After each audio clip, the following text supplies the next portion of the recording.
man sitting behind me on that overnight bus never got off. I didn't notice him at first. Honestly, I barely noticed anyone. It was one of those long, miserable overnight bus rides where everyone is exhausted and trying to sleep in uncomfortable seats. I had boarded the bus a little after midnight. The station was loud, crowded, and smelled like stale coffee and diesel fuel. People were dragging bags, arguing with drivers, trying to find their gates. By the time I finally got on the bus, I just wanted to sit down and knock out for the night. The bus wasn't completely full, but it was close. I grabbed a seat near the back on the left side. Not the last row, but close enough that I could lean against the window and hopefully sleep without someone climbing over me. A few minutes after I sat down, someone took the seat directly behind me. I didn't look at him. I just heard the seat creak and felt the bus shift slightly as someone sat down.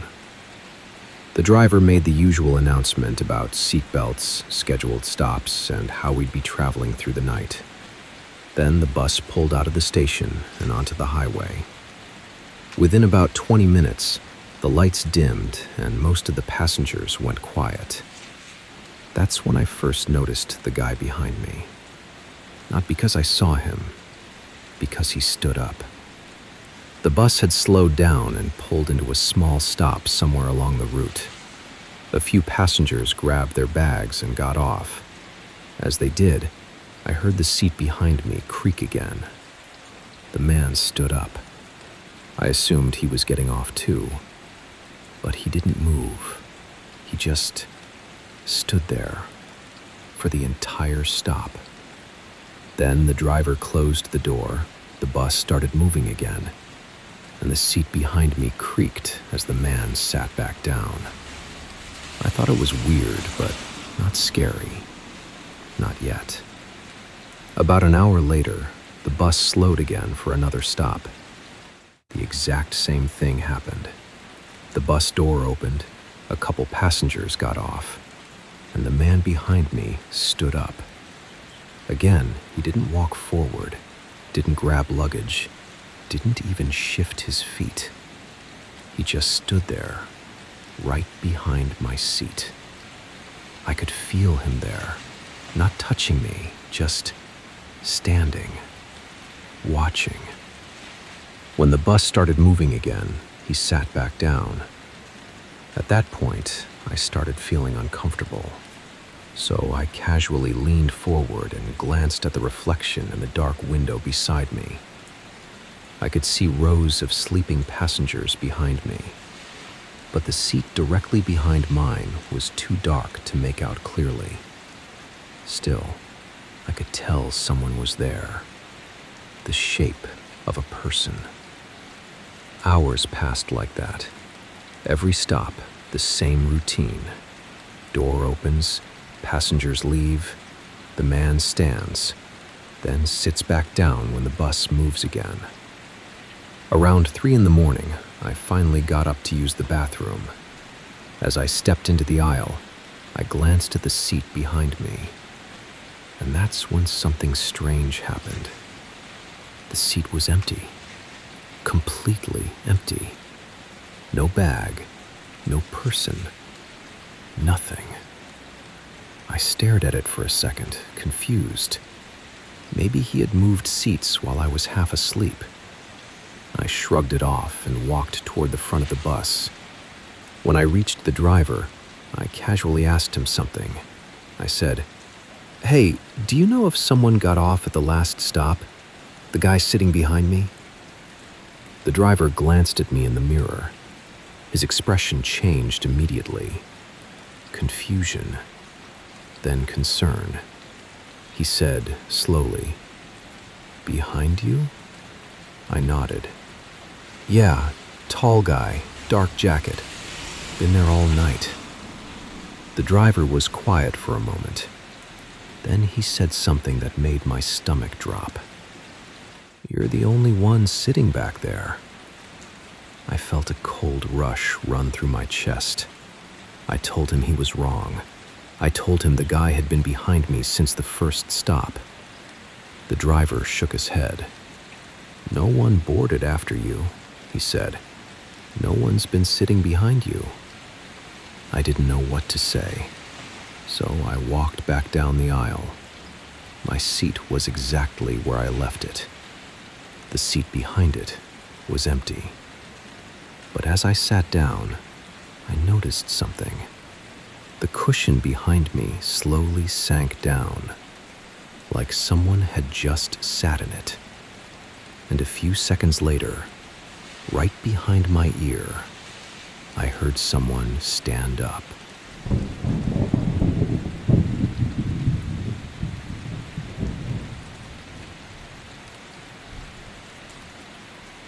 SSML.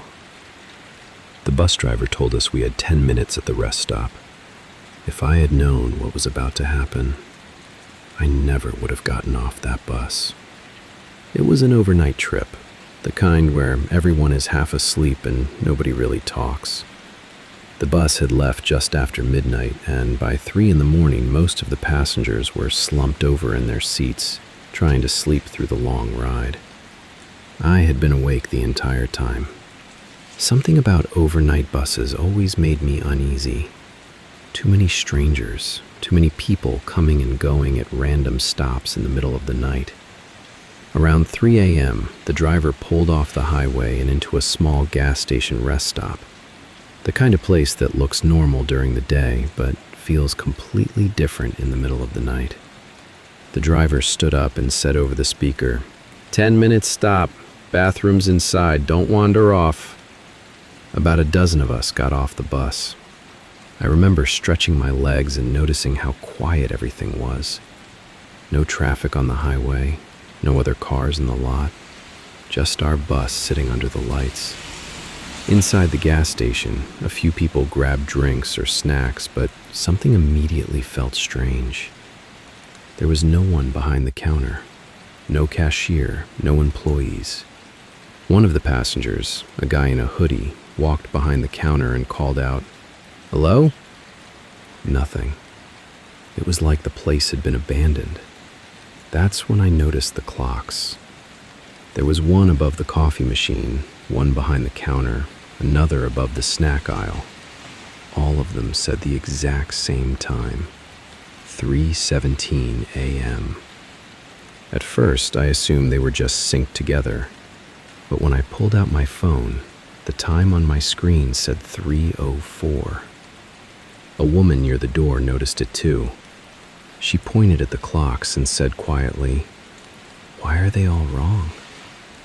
Right then, the lights flickered, just for a second. The entire building dimmed and came back on. Someone laughed nervously. "Place probably loses power a lot." I walked toward the window to check on the bus, and that's when I realized something was wrong. The bus wasn't there. The parking lot was empty. At first, I thought the driver had moved it around the building, but when another passenger ran outside to check, he came back looking pale. "It's gone," he said. No one believed him at first. A few of us went outside ourselves. The lot was completely empty. No bus, no driver, just darkness beyond the lights. Someone pulled out their phone and tried calling the bus company, but there was no signal. When we went back inside, the store speakers suddenly crackled. It startled all of us. A calm, automated voice came through the building. "Attention passengers." We all looked at each other. The voice continued. "The last bus departed 3 hours ago." Someone said, "That's impossible, we just got here." The message repeated. "The last bus departed 3 hours ago." Again and again. That's when I noticed something taped to the inside of the front door. It was a printed newspaper article, old, yellowed around the edges. The headline read, "Overnight bus disappears after rest stop break. 14 passengers missing." My stomach dropped. The article said the bus had stopped at this exact gas station years earlier. Some passengers got off to use the restroom, But when they came back outside, the bus had vanished. The driver, the passengers, all gone. No bodies were ever found. Police eventually closed the case. They said the passengers must have left voluntarily, but as I finished reading the article, I noticed something that made my blood run cold. The time listed in the report, 3:17 a.m. And that's when headlights appeared outside the window. A bus slowly pulled into the parking lot, the exact same model as ours. The door opened, but nobody stepped off. Through the windshield, I could see the driver sitting there, completely still, and every seat on the bus was already occupied by people who looked exactly like us.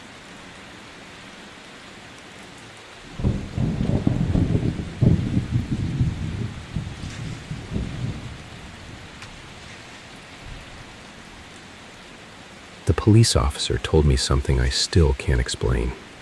He said the woman who sat next to me on that overnight bus had been reported missing 2 days earlier. But the thing that bothers me the most is this. I watched her get off the bus, and no one else remembers seeing her.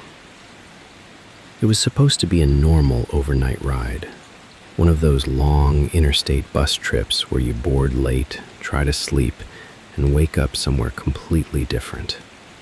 The bus station was loud when I got there.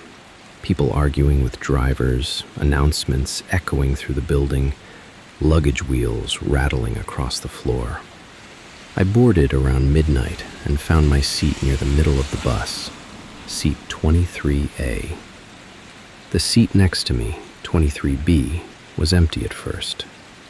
The bus slowly filled with passengers until there were only a few open seats left. Right before the driver closed the door, a woman stepped onto the bus. She looked like she had been traveling for a while. Hood pulled up, small backpack. She walked straight down the aisle and stopped beside my seat. "Is this taken?" she asked quietly. I shook my head and moved my bag. She sat down without saying anything else. At first, there was nothing strange about her. She just stared out the window as the bus pulled away from the station. The city lights slowly faded behind us. After about 30 minutes, the cabin lights dimmed and people started falling asleep. That's when I noticed something odd. She never took off her hood, not even when she leaned back to rest. And she never checked her phone, never adjusted her seat, never moved, just stared forward in silence. Around 2 in the morning, the bus made its first stop. A few passengers got off. The woman next to me didn't move. But as people walked down the aisle toward the exit, they kept glancing at our row. One guy slowed down and looked directly at me, not at her, at me, like he wanted to say something, but he didn't. He just kept walking. When the bus started moving again, I tried to sleep, but something about the situation made it impossible. Around 3 in the morning, I decided to get up and stretch my legs. I stepped into the aisle and walked toward the back of the bus. When I came back a minute later, she was still sitting there exactly the same way, hood up, hands in her lap, completely still. I sat down again. That's when she finally spoke, very quietly, without turning her head. She said, "Did anyone ask about me?" The question caught me off guard. "No," I said. "Why?" She didn't answer, just kept staring forward. About an hour later, the bus pulled into another stop. The driver opened the doors, and a few people stood up to leave. This time, the woman next to me stood up too. It was the first time she had moved the entire trip. She stepped into the aisle. Then she turned slightly toward me. I still couldn't see her face under the hood. She said something so quietly I almost didn't hear it. "If anyone asks, Tell them you never saw me." Then she walked off the bus. I watched through the window as she crossed the empty parking lot and disappeared into the darkness beyond the lights. The bus doors closed, and we drove away. The next morning, when we reached the final station, 2 police officers were waiting near the bus. They stepped inside and started speaking to the driver. Then one of them walked down the aisle toward me. He asked if anyone had been sitting in seat 23B during the trip. I said yes. I described the woman, the hood, the backpack, everything. The officer slowly pulled a photo from a folder. My stomach dropped. It was her. He told me she had been reported missing 2 days earlier. But when the officers asked the driver and the other passengers if they remembered her, everyone gave the same answer. No one had seen anyone sitting in seat 23B. According to them, I had been riding alone the entire night. And when I got home and unpacked my bag, I found something inside that definitely wasn't mine. A small bus ticket for seat 23B.